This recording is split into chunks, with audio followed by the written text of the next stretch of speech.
their own school board. they're gonna point but that's what we expect. I mean, there are options in, but we have no idea what Which it kind of is. makes sense. And again, agree, why would you put them under somebody who already controls? But And, James, how much does this really affect the coast? that depends. And I love Mississippi because I've been there my entire life. And see, once there's a version out right now that says that charter schools can be implemented anywhere in the state. It doesn't matter whether they have good school systems or bad school systems. So if the people in the area decide that they want a charter school, they can petition for a charter school even though their district could be a star district. So that's one version right now. So, you know, we have no idea what's going to come out of that. And if that goes, then you can expect charter schools to pop up anywhere people get Yeah, pissed but off. I didn't think you would need to worry about it here on the South. Well, I wouldn't go that far. Yes, we do. I wouldn't go that far because you have no idea what people see as an opportunity to change the way things are, whether you have good school systems or not. So, you know, of course, that's the wait and see. How will it impact us? Of course, you know, state dollars is based on your students' attendance. However, local dollars, you know, ad valorem dollars, then is a different thing. Because if charter school come into play, those dollars are going to be split between the local school, the public school and the charter school. So it could potentially. The ad valorem dollars or the state dollars? Well, the state dollars is based on attendance. So if our attendance doesn't drop, we don't have a problem. But the dollars there's go with the some real- child. Yeah, the There's some dollars real go with children. concerns about Yeah, the dollars go with the children. and it's gonna come down to how it's worded, Jim, and you know legislators pass things and what Yeah. they might mean. Yeah. Once it goes to the lawyers to be written, it doesn't always come out the same. Exactly. There's real concerns that there may be a lot of people from private schools that decide to form a charter. Those Exactly. schools are not counted in your ADA, MAEP allotment. So they're gonna be getting a chunk of MAEP money when they've never contributed to the MAEP dollars of the district. Right. And you don't get MAEP dollars on attendance till the year after. So this could have a drain on Yeah, that's already true. Mhm. very limited MAEP dollars. Yes. Which, James, you were there. How positive do you think that you feel it's going to pass? I feel it's going to pass. I feel 100% chance that there's going to be some Okay, sort of tell me why you think it's going to pass. because some of the meetings I have attended and talking to the legislators, I feel strongly that it's going to pass. Right. And it is just because we have so many failing schools in the system, and there are so many legislators and so many people that are very unhappy. So I asked that because you and I have sat and had meetings and lunches together with people from different parts of the state. It's like a whole world of difference from how And see, that's what we want to happen is that if they pass charter schools, well, when they do pass, we hope it's a version that says that charter schools can only be implemented in an area where, you know, poor performing schools. That's what we are hoping for, but that doesn't mean that that's going to be the case. And Mr. Carpenter, the representatives from MASS that I hear from constantly, the Superintendent's Association, I'll get several emails a day, and the Parents Campaign, and the State Department of Education, if you talk to some of their people that are up there, the consensus is it's going to pass, there's going to be a charter bill. Yes, it is absolutely going to pass, and it depends on, like you said, I think it's going to go to committee, and once it goes to committee, that's the concern, is what comes out of it. It really needs to go into the Department of Education, or else you're going to have schools that don't have to do what public schools have to do, and there will be no criteria and guidelines. And right now, the bills that we've seen, they will not be operating on the same rules as the public school system. And there's a version, I think it's 888 right now, that's out that says that certified teachers does not have to teach in their course of certification. Superintendents does not have to be certified. They can operate with as few as 50% certified teachers. They can do bachelor's could be teachers. Yes. So the thing, I'm not certain. Years. Yeah. Yeah. So that's what I'm saying. So we're talking about a lot of factors here, and they are not operating under the same requirements as the public school, yet they said that it's gonna give you a better opportunity for educating your kids. Okay, can I let Kevin say something? I was just gonna say, don't forget about the homeschool kids. We got about 3,000 Yeah, homeschool and- parents that could well start a charter school. Because charter Their numbers school. aren't included in In Long our- Beach? Codified.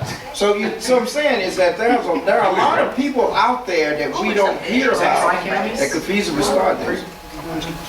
I can't imagine that, I can't think of any way that a charter school bill won't pass this year. Oh, I can't either. I cannot.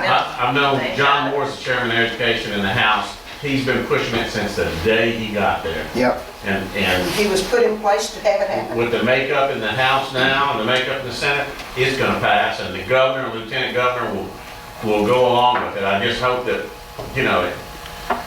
Yeah, Philip Gunn, who is Speaker of the House, spoke to us yesterday, and his feeling is that some version of charter school is going to occur. And what we get, we don't know, but if something's going to happen, and charter school will be in our system.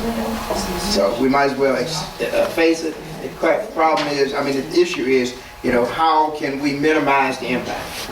And that's where they say, call your legislators, call your legislators, call your legislators. Well, one thing that happens when you have, if we have somebody that wants to start a charter school, what if we got competition, right? Right. We're gonna do better. If I'm the only person that sells donuts in Long Beach, it's probably not a very good donut. Well, that I could say yes to that, but it's the impact it's going to have when they start. Yes, you can still educate those. It's been proven that charter schools isn't always the answer. Yeah. However, it's the competition and the financial laws. But I see a need for charter schools in a lot of places in Mississippi. Well, in other places, but like here on the coast, we're already, in other places, they're starting with a bad donut shop, so it doesn't take much. That's right. It's already stated that We're they're generating our funds that are already limited, and that's gonna, it's gonna be hard for us to be able to, I think, keep the same level of. And to finish I think we compete against ourselves all the time in Long Beach. We always have. We always want to see a teacher do better somewhere else. We want to see one grade do better somewhere else. So we compete against ourselves. So there is that competition, but charter schools is gonna be like the country lawyer that living up in the Delta. There's just one lawyer in town, a little small town, and he stars and going broke. Second lawyer moved in town, and they both got rich. I don't know that anybody was better off, but the charter schools are gonna be. I would look for a bill that is maybe limited and lets it go in some failing districts, and that, as much as you might not like to hear this, that's probably the worst place to put them, because they will pick some large minority districts and take all the white kids out and put them in their own charter school. And what you do is you make things more difficult, because if the local tax dollars, if the state dollars go out of that public school to that charter school, you hadn't helped. You made it worse instead of helping. Now, along that discussion, what you just said, we have had some discussions since I was up there, especially this morning.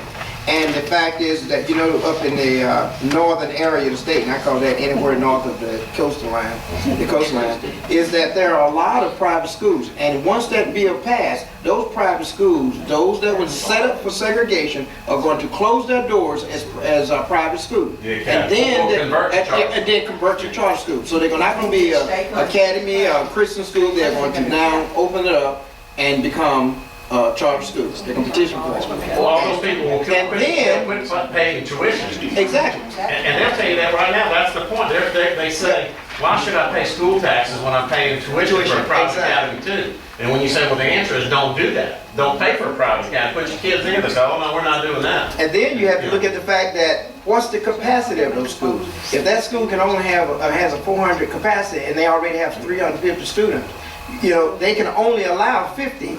And who you think gonna be the first enrolled? The one that's already attending. So what have we done for the kids who are not being educated, not a darn thing. Plus, charter schools that have been successful, they have very strict rules, and when you don't meet those rules and you can't keep up, and the rules are, your parents make sure you do your homework, your parents make sure you stay for after school tutorial, and you go to Saturday if you need it. And if you're not doing those things, or you're having problems, you don't continue attending the charter school. You end go up back to in the the school public system that you're in But initially. you're not getting, the public schools then has been drained of the money, and they have to pick them up, so I see a real problem. So that's one of the issues that's But confronting us. you see a problem for the state, or do you see a problem for the coast? I see a problem all over depending on how it's done. I don't think it will impact the coast as much at first. What I worry about is the impact on the coast is going to be the loss of the state dollars other places, because it's going to happen. These private schools are going to petition to become a charter, Exactly. and they're going to be draining a tremendous amount of money from MAEP. That's going to hurt all of our dollars. I Because see that's- this, yeah, my those personal kids might opinion count. is a way to resegregate by race and by disability. And that's my opinion. That's my personal opinion. There are people that will swear that's not true, but that's what it's at. Yeah, because those kids are right now in the private schools, or should I say in the academies, are not counted in the state hours. But then all those add in, it's gonna hurt you. So, anyway, I just want to pass that on to you. Next thing, something I did not know that MSBA does short note. You know, when you have a short, they do loans. So that's something we need to keep in mind, because they are doing lower fees, et cetera, et cetera. So when we have to do those, we can contact them and follow through on that. Quick loans? Quick, you know, the short notes, when we have to get a quick loan, short notes, however we shortage. Yeah, so you do that as well. I attended 3 concurrent sessions while I was there, and the one that really piqued my interest was those for best practice. And one was done by Petal, and one done by Amory, and the other one was done by Bay Waveland. The things that came out of Amory, and Amory focused on incentives. Teacher incentives, students incentive, et cetera, for pride, and they went from failing school to high performance in a year. And so they have put some processes in place, and I asked them to send me a copy of their PowerPoint briefing slideshow, and I saw as I was coming home that they had sent it to me. Petal, PBIS, don't remember that. Okay, Amory is one of the school districts using the PBIS, which is positive behavior. And McCon did that this year. All the schools in Long Beach will be adopting that, and they have already started working with their focus groups at each school. They've gone to training. That will be in place by August in all of the schools in Long Beach. And it's a tremendous program, you're right. right, and Petal is doing assessment, evaluation. They Teacher or student? teacher evaluation. And when I say teacher evaluation, they, you know, the normal I think is, you know, you have X number of evaluations that you have to do. But theirs is a little bit more than that. Example, they have 15 administrators, so assistant principal, and then the district office. They have The whole school 13 district? in the whole district. Okay. And so they, from August 6th through February, I believe, I remember January 31st, they had done over 6,000 assessment. They have what they call walk-bys, where they just go and drop into a class for 5-10 minutes and then leave. And then they have their what they call the formal evaluations, where they go in and stay 25 to 40 minutes in a class and provide feedback weekly directly to the teachers, which is and of course they are even Star School for the last 2 years since it's been implemented. So, and I'm trying to get that one as well to share with us, because the thing is that we have had the luxury over the last 5 years of the old assessment program of being level 5, but since they brought the new one in, we have not reached STAR yet. And we've been high performers, but we have some concerns this year for high performance. So the thing is that we need to start looking at some other ways. And matter of fact, all these schools say, you know, you're welcome to come in and they can walk you through their programs and show you how to do it, et cetera, et cetera. All the nice sponsor. But Petal says, we'll gladly show you, bring teachers, bring administrators, but if you don't bring your superintendent, don't come.